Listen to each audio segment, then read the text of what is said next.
இந்த நூற்றாண்டு விழா அழைப்பதை பார்த்தப்போ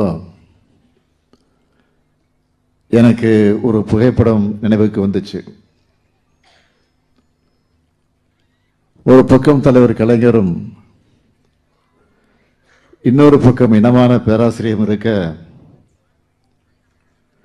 நடுவில் நின்று அவங்க ரெண்டு பேரோட தோல்லையும் உரிமையோடு கை போட்டு கம்பீரமாக நிற்பார் நாகூர் அனிபா அவர்கள். இப்படி ஒரு படம் யாருக்கும் கிடைக்காது. அந்த இருவரும் ஆளுமைகளோட தோல்ல கை போட்டு நிற்க துணிச்சலும் நட்புரிமையும் யாருக்கும் இருக்காது. அத்தகைய கம்பீரத்தின் அடையாளம்தான் நம் மரியாதைக்குரிய நாகூர் அனிபா அவர்கள். அவருடைய நூற்றாண்டு விழாவைத்தான் கொண்டாடிக்கிட்டு இருக்கிறோம்.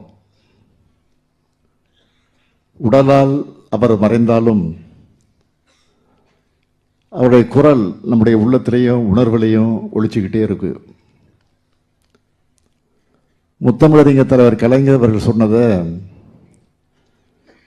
எங்களுடைய அன்புக்குரிய லியோனி அவர்கள் நினைவுபடுத்தினார். அணி என்றால் தேன், பா என்றால் பாட்டு, தேனாக இனிக்கும் பாட்டை பாடும் அவருக்கு அனிபா என்று பெயர் பொருத்தமானது என்றார். அதேபோல் அனிபாவுக்கு ஒளிபரிக்கே தேவையில்லைன்னு தந்தை பெரியார் அவர்கள் சொன்னார். அப்படி ஒரு குரல் வளம் அனிபா அவர்களுக்கு. இறுதி வர அந்த குரல் அதே உறுதியோடு இருந்துச்சு. அவருக்கு உரிய அது சிறப்பு. இசைமுரசு அவர்கள் தொடக்கம் முதல் இறுதி வர திராவிட இயக்கத்தில் பங்கெடுத்து கலையை வளர்த்து இயக்கத்தையும் கொள்கையும் வளர்த்தார். தலைவர் கலைஞருக்கு அனிபா அவர்களுக்கு வயசுல தான் ஓராண்டு இடைவெளி. இது தவிர அவங்க ரெண்டு பேருக்கும் இடைவெளி என்பதே கிடையாது. அந்த அளவுக்கு நகமும் சதையுமாக நட்போடு பழகினவங்க அந்த ரெண்டு பேரும். ஓடி வருகிறான் உதயசூரியன்னு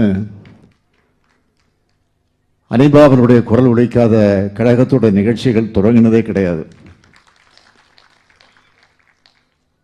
தலைவர் கலைஞருடைய வாழ்க்கையில் எத்தனையோ முக்கியமான தருணங்கள் இருந்தாலும் கள்ளக்குடி போராட்டத்துக்குன்னு தனி இடம் இருக்கு. தண்டவாளத்தில் தலை வச்சு படுத்த கலைஞருடைய தீரத்தை கள்ளக்குடி கொண்ட கருணாநிதி வாழ்கவே, மக்கள் உள்ளம் குடிகொண்ட உண்மை தலைவர் வாழ்கவேன்னு பட்டி தொட்டியெல்லாம் கொண்டு போய் சேர்த்தார். அனிபா அவருடைய குரல் தான். ஒரு கலைஞன் ஒரு இயக்கத்தின் மேல எவ்வளவு பற்றோடு இருந்து அந்த இயக்கத்துக்காக எந்த அளவுக்கு அர்ப்பணிப்பு உணர்வோடு பாடுபட்டார் என்பதற்கு ஐயா அனிபா அவருடைய வாழ்க்கையை ஒரு எடுத்துக்காட்டு. 11 வயசுல பள்ளிக்கூடத்தில் பாடத் தொடங்கி 15 வயசுல மேடைகளில் பாட ஆரம்பிச்சு மக்கள் பாடகராக தன் வாழ்நாள் முழுக்க வலம் வந்தார் அனிபா அவர்கள். ஐயா நாகூர் அனிபா அவருடைய போராட்ட வாழ்வை இன்றைக்கும் குறிப்பாக இளைஞர்களும் தெரிந்து கொள்ளணும் என்று சுருக்கமாக நான் சொல்ல விரும்புகிறேன்.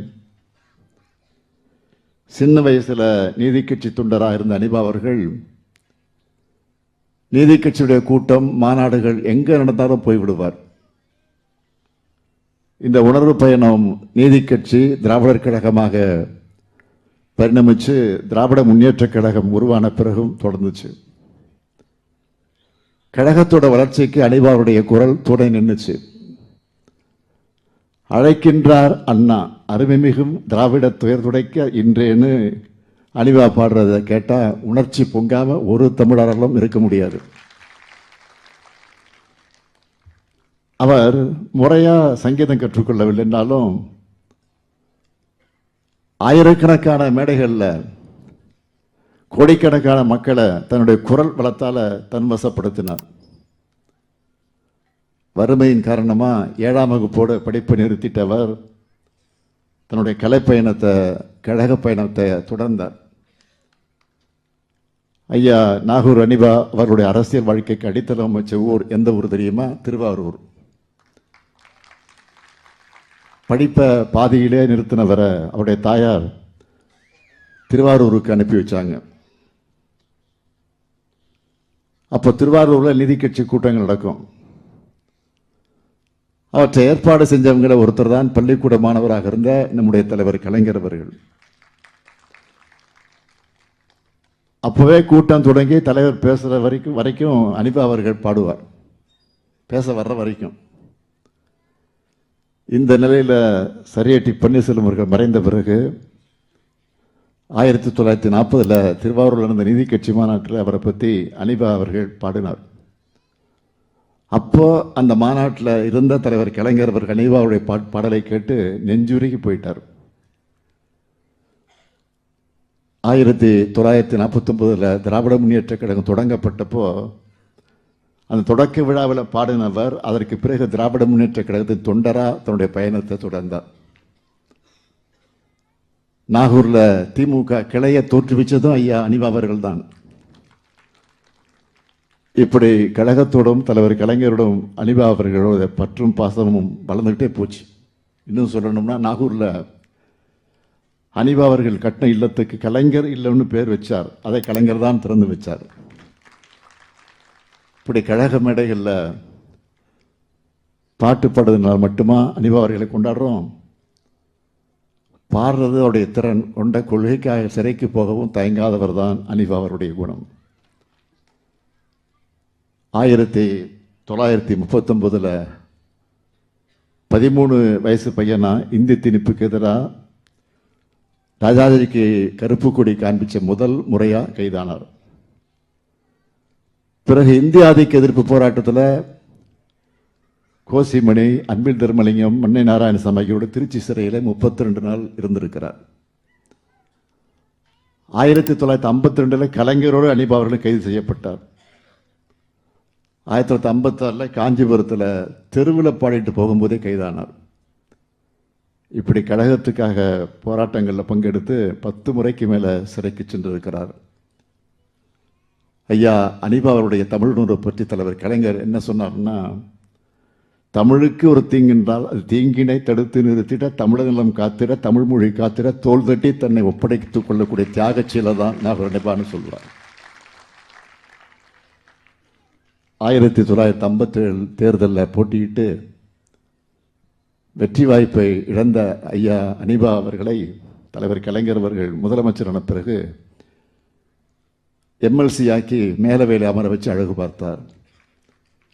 கலைமாமணி விருது கொடுத்தார். வக்வாரிய தலைவராக நியமித்தார்.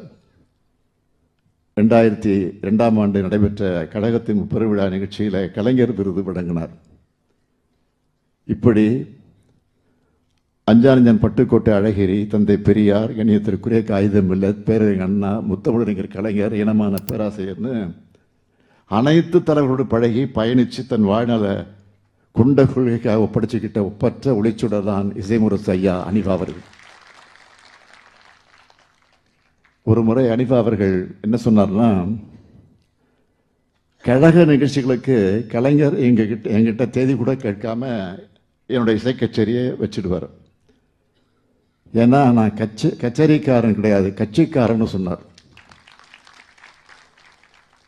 மற்றொரு பேட்டியில் என்னுடைய ரத்தத்தை எடுத்து சோதித்தால் கூட அதில் வேறு கட்சியுடைய கலப்பு இருக்காதுன்னு சொன்னார். அதனால்தான் ஐயா அனிபா அவர்கள் நிறைவுற்ற போது, மறைந்த போது தலைவர் கலைஞரும் நானும் ஓடோடி சென்றோம். அதைத் தொடர்ந்து நாகூரில் நடைபெற்ற அவருடைய திருவுருவப்பட படத்திறப்பு நிகழ்ச்சியில் பங்கெடுத்து புகழஞ்சலி செலுத்தினேன். அப்படிப்பட்ட எங்கள் இசை முரசுக்கு நான் முன்னின்று நூற்றாண்டு விழாவை கொண்டாடுறதை என்னுடைய வாழ்நாள் பேராக நான் நினைக்கிறேன்.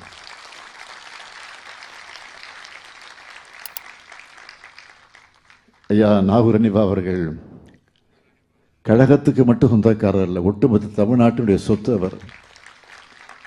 எல்லாரும் சொன்னாங்க, அவர் பாடிய இறைவனிடம் கையேந்துங்கள் அவன் இல்லை என்று சொல்வதில்லை என்ற பாடல் தமிழ்நாட்டில் இருக்கிற எல்லார் வீட்லேயும் ஒலிக்கிற பாடல். அதுதான் ஐயா அனிபா அவருடைய அவரது இசையோட வலிமை அது. சில மாதங்களுக்கு முன்பு ஒரு தனியார் தொலைக்காட்சி விவாத நிகழ்ச்சியில் பலரும் மதங்களை கடந்து இசைமுரசு அவருடைய பாடலை பாடினது ரொம்ப வைரலாக போச்சு.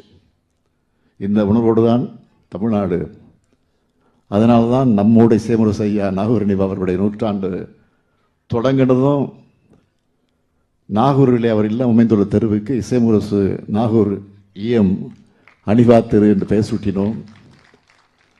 சில்லடி கடற்கரைக்கு செல்லும் சாலையிலே இசைமுரசு நாகூர் இஎம் அனிபா நூற்றாண்டு நினைவு பூங்காவை சில தினங்களுக்கு துணை முதலமைச்சர் உதயநிதி திறந்து வச்சிருக்கிறார். தமிழரசின் சார்பில் அனிபா நூற்றாண்டு மலரை சிறப்பாக தயாரித்து வெளியிட்டிருக்கிறோம். ஐயா நாகூர் அனிபா போல் இன்னும் ஏராளமான திராவிட முன்னேற்ற கழகத்தை வலுப்படுத்த வரணும். உங்களுடைய திறமையை, உங்களுடைய அறிவு கூர்மையை பயன்படுத்தி கழகத்தை, சமூகத்தை வளர்த்தெடுக்க திராவிட முன்னேற்ற கழகம் எப்பொழுதும் தயாராக இருக்கு. திராவிட முன்னேற்ற கழகம் இந்த மண்ணில் இருக்கிற வரையில் தந்தை பெரியார், பேரறிஞர் அண்ணா, தலைவர் கலைஞரின் புகழ் தமிழ் நெஞ்சங்களில் உள்ளவர ஐயா நாகூர் நிவா அவர்களும் நம்முடைய புகழுறவிலே வாழ்வார். கம்பீர குரலெடுத்து கானமழை பொழிந்து தமிழர்கள் மனங்களை நிறைந்த ஐயா நாகூர் நிவா அவர்களை புகழ் வாழ்க. ஐயா நாகூர் நிவா அவர்கள் புகழ்.